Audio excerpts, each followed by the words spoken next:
Le bureau de communication de la présidence a annoncé dans un communiqué que le chef de l'État s'était rendu à New York pour participer à la 69e session annuelle de l'Organisation des Nations Unies et y prendra la parole vendredi prochain. Le président, qui sera de retour au pays le samedi 27 septembre, rencontrera plusieurs hauts dignitaires lors de son séjour aux États-Unis.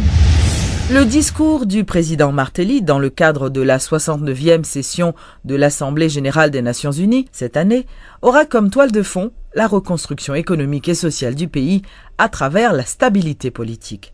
Lors de la conférence quotidienne de la primature ce mercredi, Henri Robert Sterling, le secrétaire d'État aux Affaires étrangères, a expliqué que dans le cadre de cette assemblée, le président Martelly devra convaincre les pays membres de l'ONU des avancées réalisées par son gouvernement en vue de faire d'Haïti un pays émergent. À partir de 2015, les Nations Unies pourront régénérer une série de fonds, même si on fait après 1945, pour une nouvelle étape de la coopération internationale. Premièrement, Haïti n'est pas capable de rater ça. Parce que même gens, les nous indépendants en 1804 au 19e siècle, nous avons raté la révolution industrielle, eh bien, président Martelly avec Premier ministre Lamotte, ils sont obligés de mettre dialectique à terre, ils sont obligés de mettre compétences techniques à terre pour devant 193 États présents dans l'Assemblée générale là, pour montrer que Haïti est capable de faire partie de pays émergents.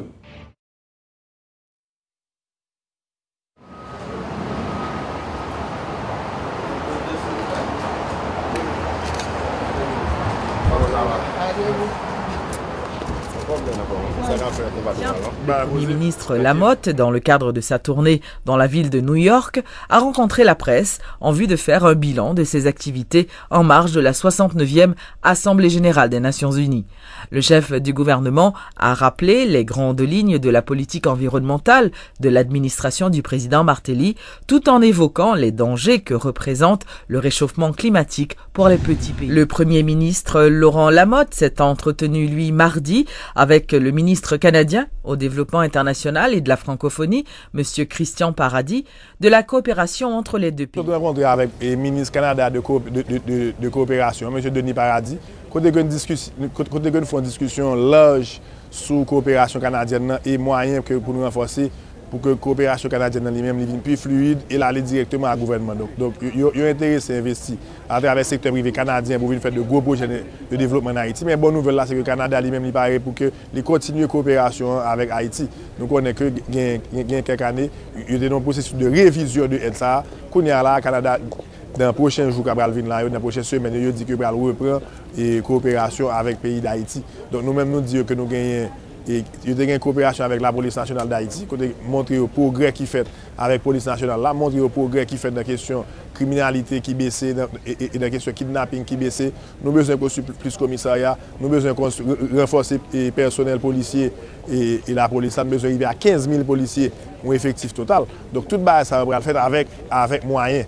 Donc, moyen c'est même que le gouvernement canadien partiellement nous encourageons à continuer dans la cantine scolaire là tout. Nous encourageons à continuer tout dans le secteur énergie, surtout dans l'hydroénergie. Donc dans ça, je dis que nous allons une équipe fait une étude de planification avec Hydro-Québec qui va venir dans le pays pour regarder qui a besoin. Donc, mais nous disons quoi dans le gouvernement? Passer par l'État haïtien. Aide canaliser directement. Parce que l'aide canalisée par d'autres channels. Eh bien, assurément, s'il n'est pas dans le budget, nous, là, il n'est pas dans le budget, il n'est pas dans la priorité, là, il n'est pas dans la priorité, on n'est pas fait après, qui est-ce qui sont en bas, population. Donc, pour éviter tout ça, nous disons, passer par le gouvernement, même l'Union européenne fait, même le BID fait, appui budgétaire, même le gouvernement vénézuélien fait, même la coopération sud-sud fait, nous disons même, eh bien, on emboîte le pas, on aller vers un progrès pérenne et durable à travers un renforcement des capacités du gouvernement haïtien et on commence d'accord avec l'idée pour que c'est seulement à travers une aide qui canalise à travers le gouvernement qui mène des résultats pérennes, ça que nous avons besoin pour le pays à développer tout bon vrai. Parce que nous voulons voir le pays d'Haïti en avant. Nous voulons faire. Pour faire, nous avons besoin de plus de moyens. Le Premier ministre haïtien Laurent Lamotte est avec nous en direct de New York aux États-Unis. Merci d'être avec nous dans 64 minutes sur TV5 Monde, Monsieur le Premier ministre. Alors vous êtes intervenu hier lors de l'Assemblée générale des Nations Unies. Le sommet sur le climat vient donc de s'ouvrir. Les catastrophes ont des effets dévastateurs sur votre pays. Tempêtes, inondations, sécheresse. Haïti n'a pas été épargné par les calamités ces dernières années. En quoi, selon vous, y a-t-il urgence à lutter contre ce qu'on appelle le changement climatique ? Bon, je vous remercie pour la question. L'important, c'est de sensibiliser le monde entier, c'est de sensibiliser notre pays, c'est de sensibiliser les citoyens du monde à vraiment lutter pour avoir un monde vert, pour investir dans l'économie verte, pour investir dans l'énergie verte. En Haïti, nous avons commencé à le faire. Nous avons installé pratiquement l'éclairage public. Il y a eu plus de 8000 lampadaires solaires à être installés à travers les sections communales, à travers les villes, à Port-au-Prince, un peu partout. On a commencé. Nous travaillons aussi sur la prévention, sur la résilience, le reprofilage des rivières, le curage des ravines, la sensibilisation de nos citoyens. Nous travaillons aussi sur la sécheresse. Donc, c'est une situation qui est très difficile et voilà pourquoi il est impératif que le monde entier s'unisse pour couper les émissions, que le monde entier s'unisse pour avoir un monde plus vert et pour y travailler de manière assidue. Haïti a souvent été présenté comme un exemple de mauvaise gouvernance en matière écologique. La forêt haïtienne a été décimée par l'action de l'homme. Il est impossible de revenir en arrière, Monsieur le Premier ministre. Que pouvez-vous aujourd'hui faire concernant ce sujet ? Nous avons aujourd'hui un niveau de déforestation de 98,5%, principalement parce que les citoyens haïtiens sont dans une situation difficile. Il y a un trafic énorme de charbon, de bois. Donc, nous avons pris plusieurs mesures. Une des mesures les plus importantes, c'est la reforestation aérienne. Nous l'avons commencé, c'est un projet de plus de 5 millions de dollars. Nous avons des moyens limités. Nous avons aussi des campagnes de sensibilisation. Nous avons interdit le transport de charbon dans une zone qui est la Grand'Anse, qui est une zone qui est toujours boisée. Nous avons aussi une campagne de substitution du charbon de bois pour le gaz naturel, pour le gaz propane.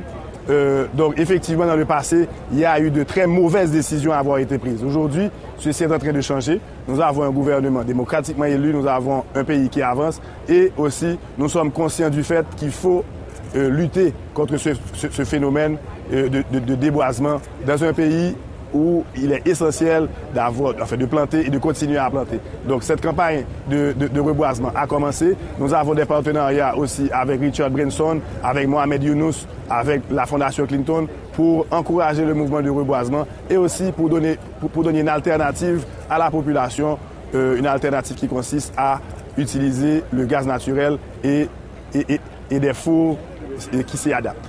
Laurent Lamotte, il y a bientôt 5 ans, Haïti était dévasté par un terrible séisme. Il y a quelques mois, vous affirmiez que moins de la moitié des 9 milliards de dollars promis pour la reconstruction du pays avaient été réellement versés à Haïti. Où en est-on au juste aujourd'hui ? Aujourd'hui, nous avons reçu exactement la moitié des fonds promis. Avec cette moitié, elle a été investie principalement dans l'aide humanitaire au lendemain du séisme. Nous avons dû faire beaucoup avec très peu. Nous avons dû faire l'impossible pour remettre le pays là où il se trouve aujourd'hui. Haïti se porte mieux. Cependant, nous avons d'énormes défis à lever. Nous avons pu relocaliser déjà plus de 95% des victimes du tremblement de terre, des sans-abri qui vivaient pratiquement dans les rues. Aujourd'hui, ils ont un logement digne où ils habitent. Nous avons pu commencer le processus de reconstruction. Aujourd'hui, nous avons réussi à enlever les débris et les sédiments qui étaient dans les rues au lendemain du séisme. On a dû enlever l'équivalent de 4000 piscines olympiques de débris. Aujourd'hui, nous allons mieux. Cependant, nous avons d'énormes défis à lever. Voilà pourquoi nous avons un sommet avec les partenaires clés d'Haïti pour justement parler de la balance, du reste des 50% qui n'ont pas encore été reçus par Haïti et qui sont nécessaires à la construction même, à la refondation de cette nouvelle Haïti que nous voulons bâtir. Alors justement, Laurent Lamotte, puisque vous parlez de défis, il y a un autre grand défi qui vous tient beaucoup à cœur, Monsieur le Premier ministre, c'est celui de la lutte contre la pauvreté et le chômage en Haïti. Comment comptez-vous faire revenir, comment comptez-vous attirer les investisseurs, les investissements en Haïti ? Nous avons un programme ambitieux d'attirer les investisseurs. L'investissement direct étranger a augmenté de 25% de l'année 2012 à l'année 2013, donc nous sommes sur un chemin qui est positif. Nous avons un code des investissements qui est extraordinaire. Il y a 15 ans, sans avoir à payer des impôts sur les investissements. Nous avons aussi un pays qui est en reconstruction. Donc ceci dit qu'il y a d'énormes opportunités d'investissement en Haïti aujourd'hui pour différentes sociétés à travers le monde. L'énergie est un secteur important, la construction est importante, les infrastructures, la santé est un domaine intéressant. Donc Haïti aujourd'hui est ouvert aux investissements. Et c'est pour ça que le président Michel Martelly a une campagne vraiment agressive pour attirer les investissements. Nous avons vu déjà que Heineken a investi en Haïti, plus de 100 millions de dollars. Nous avons vu qu'il y a la société vietnamienne de téléphone qui est en Haïti, Vietel, il y a Digicel qui est en Haïti. L'investissement est au plus haut niveau dans toute l'histoire d'Haïti aujourd'hui. Donc les choses bougent et les choses vont bien. Alors la bonne gouvernance, c'est l'un des défis majeurs. Laurent Lamotte, pardon de vous couper, nous sommes pris par le temps. Monsieur le Premier ministre, une question sur la gouvernance. La bonne gouvernance, c'est aussi l'un des défis d'Haïti. Pour vous rendre à New York, vous avez fait la queue comme tout le monde à l'aéroport de Port-au-Prince. Vous avez refusé d'avoir accès à la classe affaires. Alors c'est une action bien entendu symbolique de votre part. Est-ce qu'au-delà des symboles, il ne faut pas des choses concrètes? Comment est-ce que vous comptez faire pour restaurer la confiance? Bon, pour restaurer la confiance, il faut avoir le sérieux, le professionnalisme et la bonne gouvernance. Et c'est ce que nous essayons d'avoir dans notre équipe. Et justement, voyager en classe économique, nous sommes un pays fragile, nous sommes un pays qui se relève d'une énorme tragédie. Et tous les fonds doivent être investis dans la population, dans le pays, dans la reconstruction, dans créer des logements dignes pour nos concitoyens. Donc ceci, et d'ailleurs, à mon retour, nous allons avoir un arrêté qui va institutionnaliser les voyages en classe économique pour tout le gouvernement d'Haïti. Donc ceci, encore une fois, est symbolique, mais dit beaucoup et va très loin pour montrer au monde entier que nous sommes sérieux. Nous avons la volonté de réussir dans une nouvelle Haïti, et ceci avec le concours du monde entier qui, au lendemain du séisme, était venu à notre rescousse. Laurent Lamotte, Premier ministre d'Haïti, merci beaucoup à vous d'avoir accepté de répondre à nos questions en direct de New York aux États-Unis, où s'est donc ouvert le sommet de l'ONU sur le climat. Merci à vous.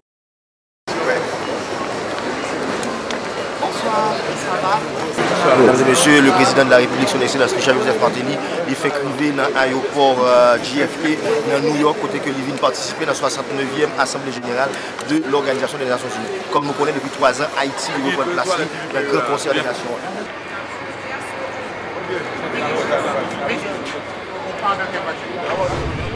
Le chef de l'État haïtien, Michel Martelly, a eu plusieurs séances de travail jeudi en marge de la 69e Assemblée générale de l'ONU. Il s'est entretenu avec le secrétaire général de l'Organisation des Nations Unies, M. Ban Ki-moon, au lendemain d'une rencontre avec l'assistant secrétaire général pour le maintien de la paix de l'ONU, M. Edmond Mullet. Dans le même temps, le président s'est entretenu avec des hauts dignitaires et chefs d'État africains tels que Alassane Ouattara, le président de la Côte d'Ivoire, et le vice-président de l'Angola, Manuel Domingos Bichente, pour une stratégie de rapprochement avec le continent africain. Je dirais d'abord que ça a été un honneur pour moi d'avoir été reçu par le président Ouattara et Haïti. Et pour nous, nous sommes le prolongement de l'Afrique, les enfants de l'Afrique dans la Caraïbe. Et les derniers gouvernements passés à Haïti ont négligé de réchauffer cette relation. Et c'est ma mission de m'assurer que nous nous rapprochons encore de l'Afrique. Nous sommes de l'Afrique. On a beaucoup qu'on puisse faire ensemble. On a beaucoup que nous devons beaucoup faire ensemble. Donc on s'est donné rendez-vous. D'ailleurs, on se retrouve au Sénégal, fin novembre pour la francophonie, et maintenant j'ai profité pour inviter officiellement le président pour une visite en Haïti. Il a saisi l'opportunité aussi pour m'inviter, moi en Côte d'Ivoire, donc probablement avant mon passage au Sénégal pour la francophonie ou après. L'essentiel, c'est qu'on s'est mis d'accord pour travailler sur des questions importantes, que ce soit des questions agricoles, voir comment Haïti pourrait bénéficier de l'expertise de nos frères de la Côte d'Ivoire, et du même coup une coopération sur l'éducation qui est importante pour nous. Par le passé, les Haïtiens, des professeurs haïtiens sont partis et partager leur savoir avec nos frères africains. Aujourd'hui, pourquoi pas pendant qu'Haïti est sous temps trop difficile, pourquoi pas avoir nos frères revenir à Haïti, participer avec nous à la construction de cette nation haïtienne qui, pour les Africains, représente beaucoup. Aussi, Haïti a mené un combat qui va au-delà des intérêts d'Haïti, qui va au-delà même des intérêts de la race noire, puisque c'est un mouvement qui a redéfini le mot liberté quand on a pris notre indépendance. Donc, entre l'Afrique et Haïti, on doit s'unir et rester un. Et c'est à ça qu'on travaille. Donc, je remercie le président pour cette opportunité. Merci. Merci pour tout ça. À bientôt à Dakar et à Addis Abeba. Merci encore. D'accord. Merci. Il s'est entretenu avec le secrétaire général de l'Organisation des Nations Unies, M. Ban Ki-moon. Good afternoon, everyone.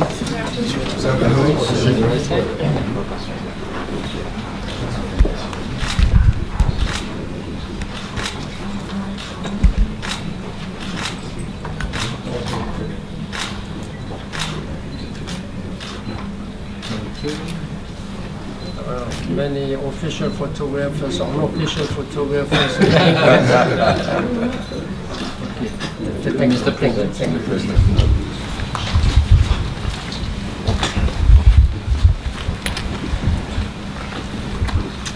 It's an honor and pleasure to welcome you again. Thank you for visiting to your country. After that, we can thank you. President Gustavo Sargente with Cisco Systems. How are you? Nice to meet you. Pleasure. It's George Weixner with Credit Suisse. How are you? Very well. Pleasure. Mr. President, Jotaro Hamada, I'm with Citibank. Very pleased to meet you. C'est à 15h? Site Council America, nice to meet you. How are you? Pleasure. Bon, Et toute la journée, parce que j'ai des rencontres bilatérales sans arrêt. Je suis de la Virginie, mais je connais, j'ai vécu en France et je connais l'Haïti aussi. Un plaisir. Président, comment vas-tu? Ça va? En forme? Très très bien, chanté. Moi aussi. Le président Martelly a pris la parole ce vendredi à la tribune des Nations Unies à l'occasion de la 69e Assemblée générale de l'Organisation internationale. Dans son allocution qui a duré une dizaine de minutes, le chef de l'État a mis l'accent sur les efforts de son gouvernement dans divers domaines, tels que l'éducation et la santé, tout en invitant les Nations Unies à prendre des engagements décisifs pour l'éradication du choléra en Haïti. L'Assemblée va écouter l'allocution de son Excellence, M. Michel Joseph Martelly, président de la République d'Haïti. Je demande au protocole d'escorter son Excellence.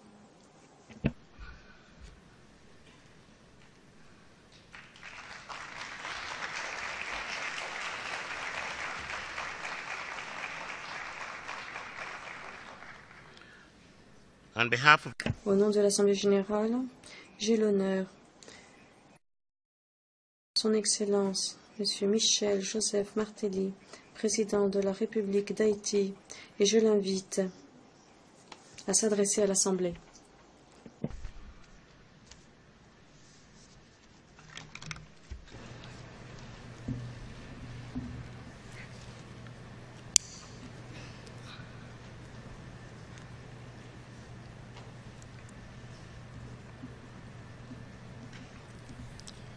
Monsieur le Président de l'Assemblée générale, Monsieur le Secrétaire général, Excellences, Mesdames, Messieurs.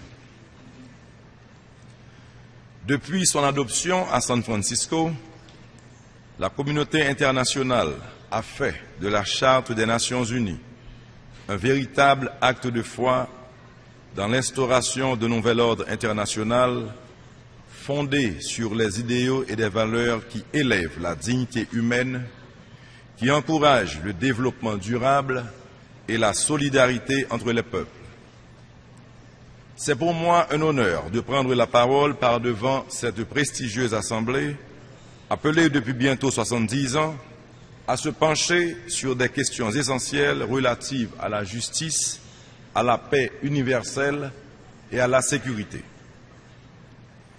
Je profite de cette tribune, Monsieur le Président, pour vous adresser mes plus vives félicitations pour votre élection à la tête de notre Assemblée.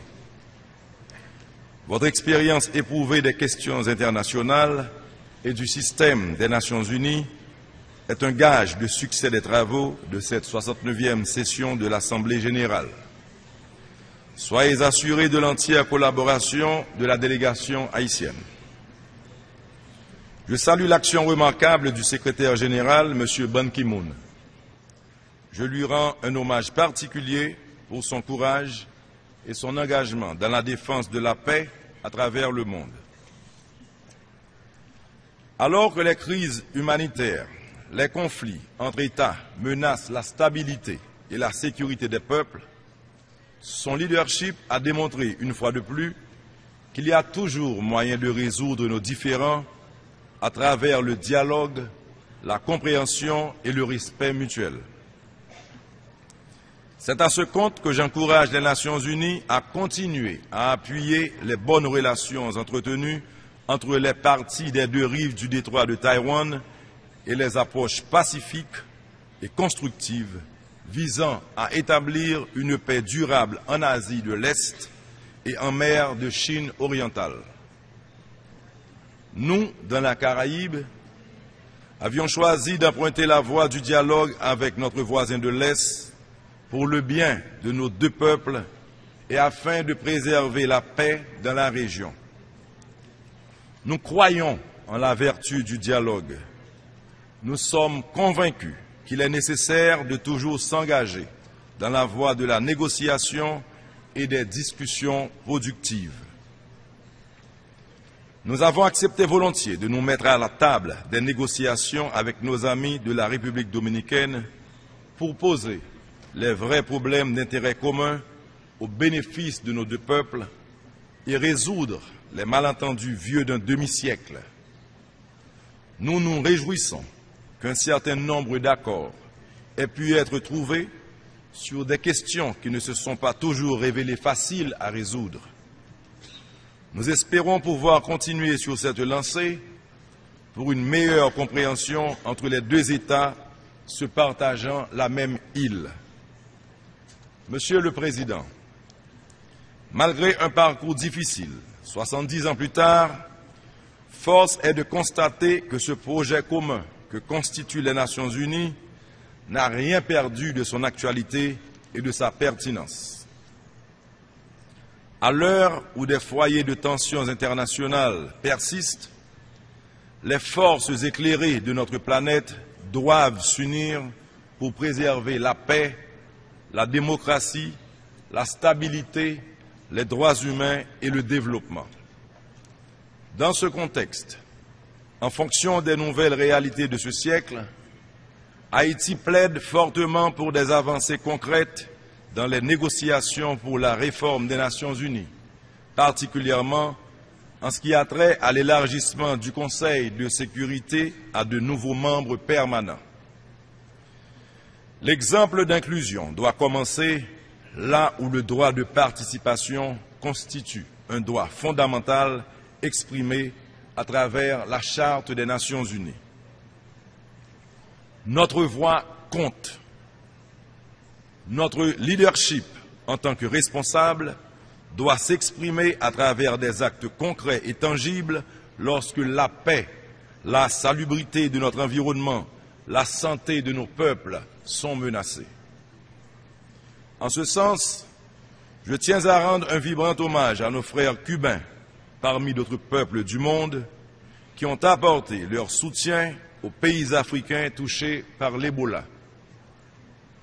Mesdames et messieurs, autant que nous avons la responsabilité morale d'élever la voix contre l'injustice, d'où qu'elle puisse venir, contre le fanatisme, de rejeter la répression et la violence sous toutes les formes qui soient, de lutter contre les discriminations et les préjugés qui entravent la solidarité entre les peuples, nous avons aussi l'obligation de reconnaître et d'encourager les efforts pour unir les peuples. La légitimité et la crédibilité de l'Organisation des Nations Unies dépendent de sa capacité à agir rapidement et d'intervenir efficacement en reconnaissant la valeur ajoutée de chaque État membre. Plus que jamais, Il est nécessaire d'adresser les problèmes avec pragmatisme. Cela constitue une urgence en ces temps de tensions politiques constatées à l'échelle planétaire et de propagation de certaines maladies tout aussi dévastatrices. Aussi, la communauté internationale est-elle fortement interpellée par la résurgence, sous une forme inédite, d'un terrorisme international brutal et fanatique. L'Organisation des Nations Unies reste et demeure aujourd'hui notre meilleur rempart face à ces défis, dans le respect de la dignité des peuples, dans la participation et l'intégration de tous. Monsieur le Président, Mesdames, Messieurs, qu'il me soit permis de vous présenter la situation de mon pays, la République d'Haïti. Le peuple haïtien est à un tournant décisif de sa longue marche dans sa quête de stabilité, de démocratie et de progrès, vers la consolidation des institutions démocratiques mises en place voilà 27 ans par l'adoption de la Constitution de 1987. Après plus de 2 décennies ponctuées de catastrophes de tout genre, Haïti a enregistré des progrès indiscutables au cours de ces 3 dernières années en ce qui a trait à la consolidation de la démocratie et de l'état de droit, au renforcement de ses institutions et de la protection des droits humains, à la réduction de la pauvreté et à l'instauration des bases d'une croissance soutenue et d'un développement durable. Nous sommes conscients que le chemin devant mener Haïti à la stabilité socio-économique est encore long. Cependant, les obstacles, aussi puissants soient-ils, ne sont pas insurmontables. Sur le plan de la sécurité, la situation s'est améliorée au point qu'Haïti soit devenu l'un des pays les plus sûrs de la Caraïbe. Le gouvernement a déployé beaucoup d'efforts visant à renforcer la professionnalisation de la police nationale d'Haïti. Je réaffirme et maintiens ma position sur la nécessité d'un retrait progressif et ordonné des troupes onusiennes du sol haïtien. Ce processus a d'ailleurs déjà commencé, parallèlement au raffermissement des capacités opérationnelles de la police nationale d'Haïti qui lui permettront d'assumer la relève des forces de la MINUSTAH.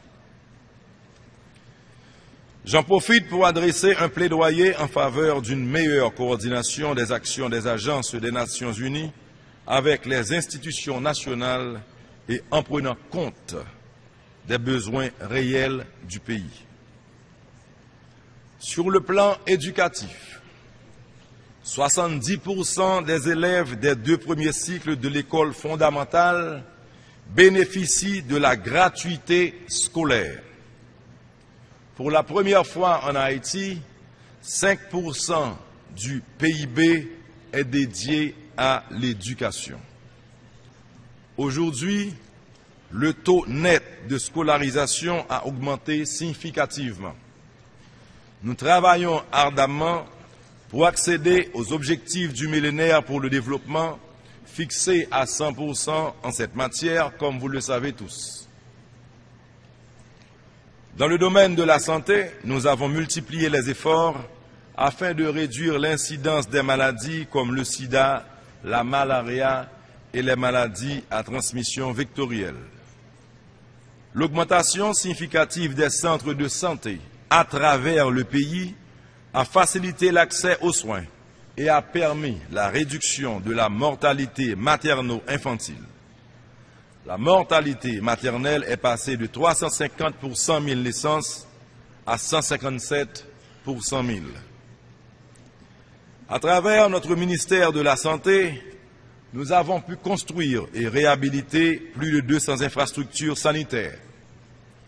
Et afin de renforcer la gouvernance en santé, nous nous sommes engagés à assurer la formation continue de nos professionnels de la santé pour qu'ils puissent offrir des soins et services de meilleure qualité.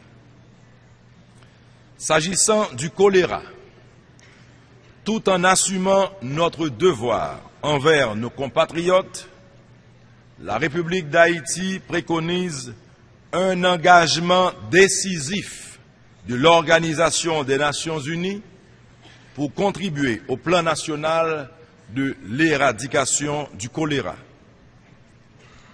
Sur le plan économique, d'importantes réformes ont été mises en place pour améliorer l'environnement des affaires. L'augmentation du flux des capitaux étrangers et du nombre de touristes à visiter notre pays sont des preuves tangibles de l'amélioration du climat des affaires en Haïti. Nous sommes résolument tournés vers notre objectif de faire d'Haïti une destination d'investissement et non une destination humanitaire. Sur le plan politique, Haïti réalisera dans le meilleur délai des élections libres, honnêtes et transparentes pour le renouvellement des institutions démocratiques et constitutionnelles. Il s'agit là d'un passage obligé. Les règles démocratiques l'exigent et je me tiendrai jusqu'au bout du côté des principes républicains. En ma qualité de chef de l'État, garant de la stabilité des institutions, je n'ai ménagé aucun effort pour trouver un consensus entre toutes les parties et institutions concernées par l'organisation des élections législatives et municipales. Malgré les divergences constatées, dans l'esprit des Saliniens, je suis confiant qu'ensemble, on arrivera à dégager un consensus. Je me réjouis déjà de pouvoir réunir encore une fois mes concitoyens autour d'une table pour offrir cet espace harmonieux empreint des idéaux les plus purs que le peuple haïtien s'est fixé et auxquels on reste résolument attaché. Monsieur le Président, je voudrais réitérer le soutien de la République d'Haïti au combat que mènent les Nations Unies pour l'éradication de la pauvreté. En attendant la tenue du sommet prévu pour l'année prochaine, au cours duquel il reviendra aux États membres de se prononcer sur l'agenda de développement post-2015, j'exprime d'ores et déjà la confiance de mon administration aux objectifs de développement durable appelés à remplacer ceux des objectifs du millénaire pour le développement. Le monde dispose à l'heure actuelle d'énormes ressources. Le défi pour nous reste à trouver les voies et moyens efficaces pour en assurer une répartition équitable et juste. Je demeure convaincu que notre engagement pour réduire la pauvreté et les inégalités partout dans le monde constitue un passage obligé. C'est dans cet esprit que la République d'Haïti se joint à la communauté internationale pour apporter sa contribution dans le cadre du relèvement de ce défi. Il convient donc de renforcer l'efficacité de notre organisation et de la doter de ressources suffisantes indispensables à l'exercice de sa mission. Notre objectif est que celle-ci devienne véritablement le socle d'un système de sécurité et de solidarité collective capable d'assurer la suprématie du droit, de préserver la paix et la sécurité internationale. Un système capable de prioriser les libertés fondamentales et les droits humains. Un système en mesure de promouvoir une croissance soucieuse du respect de l'environnement et un développement qui répond aux exigences actuelles sans risquer l'avenir des générations futures. Il nous incombe à la veille du 70e anniversaire de notre charte d'imprimer ce nouvel élan, indispensable à la promotion et la défense de ces valeurs universelles dont nous sommes les dépositaires. Je vous remercie. l'Assemblée générale, je souhaite remercier le président de la République de Haïti pour la déclaration qu'il vient de faire. J'aimerais prier Je vous prie de rester assis alors que nous accompagnons le président.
James,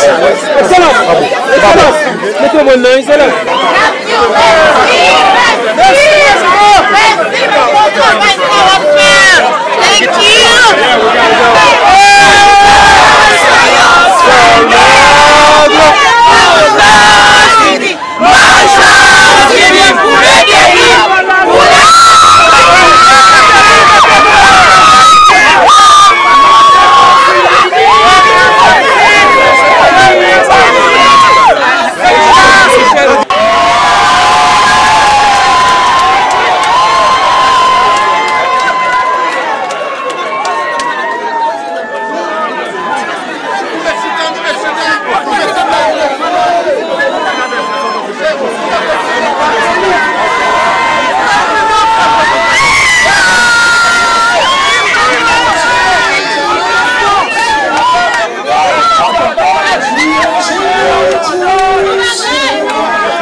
Former tout le commissaire Saro, ministre des Affaires étrangères du Liboutis qui est là avec nous, qui est ambassadeur d'Haïti à l'ONU. Eh bien, mes amis, le président de la République, lui là, le premier ministre est là, et l'autorité du gouvernement, est-ce que vous entendez?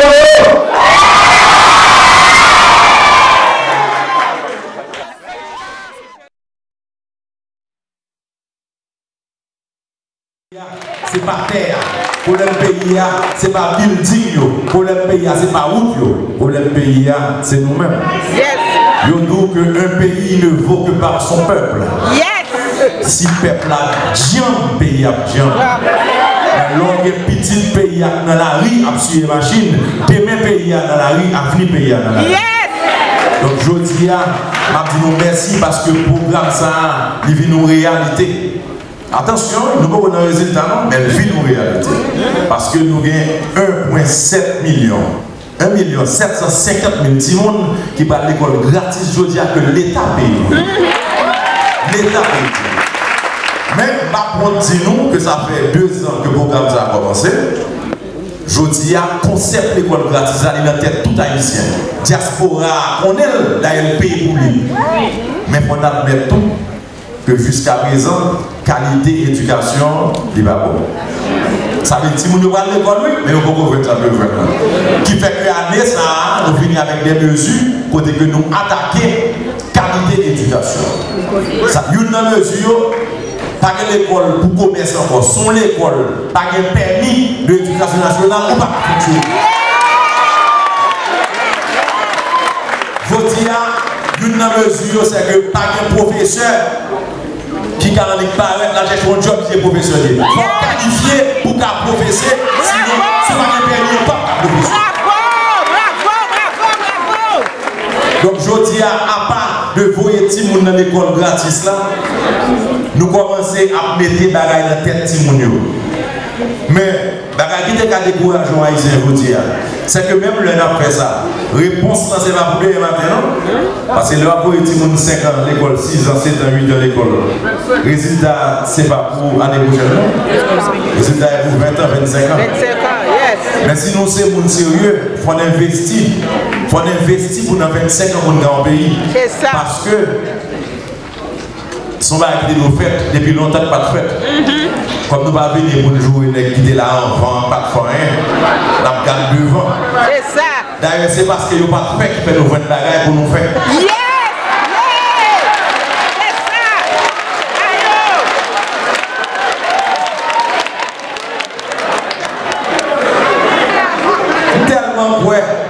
Tellement quoi dans la diaspora, diaspora, les villes vivent dans un pays côté démocratie assez réveillée. Sur diaspora, on a ça que l'ordre, ça que les disciplines, ça que le travail, ça que l'investi, ça que le sérieux. Bien sûr, il y a une corruption de tous côtés. On est capable de rouler pour vagabond, il va prendre pécho. La vie, c'est ça que vous voulez. Mais nous avons un avantage pour vivre dans un pays qui a l'ordre. Nous avons besoin de prendre Haïti pour l'ordre. Nous avons besoin de investir là. Nous ne pouvons pas parler de pays ici mal parce que le monsieur ne va pas nous donner des problèmes. C'est ça, même temps, mais tout Haïtien se sentir confortable pour y aller dans le monde dans le pays.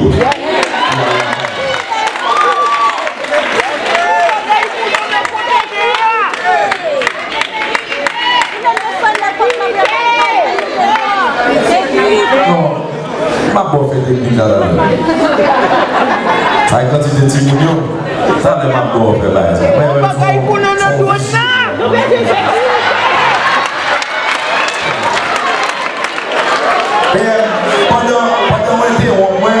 Pendant PM au moins, ça m'a dit à ça PM n'a pas parlé. PM mon dernier l'autre galbo là.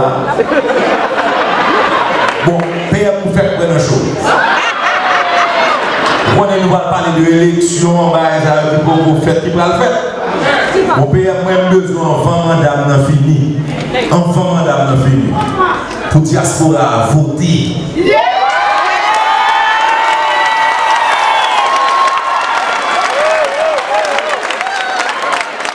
Besoin pour diaspora participer dans le développement Haïti à partir du droit de vote libre. Et c'est nous dans nos besoins. Nous sommes capables de participer dans le développement Haïti à partir de prise de décision, même si on passe sur le terrain, mais puis on prend des décisions sur ça qu'on fait là. Parce que des fois c'est mauvais choix qui fait en bas, mauvais choix qui fait que le travail n'a pas fait. Voilà que le peuple haïtien dort bonsoir et puis il fait mauvais choix, il faut chanter, le pays a changé.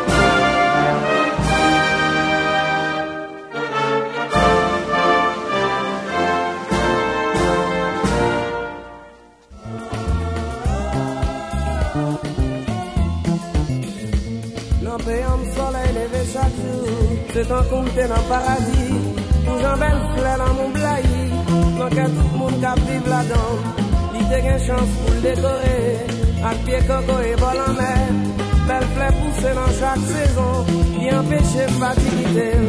Haïti chérie, en avant ton sorti, let mamel ou nourrir, chérie, pour mon Jean-Pierre Mando aussi à cap chanter, chérie, la moi blayi dans Cambou.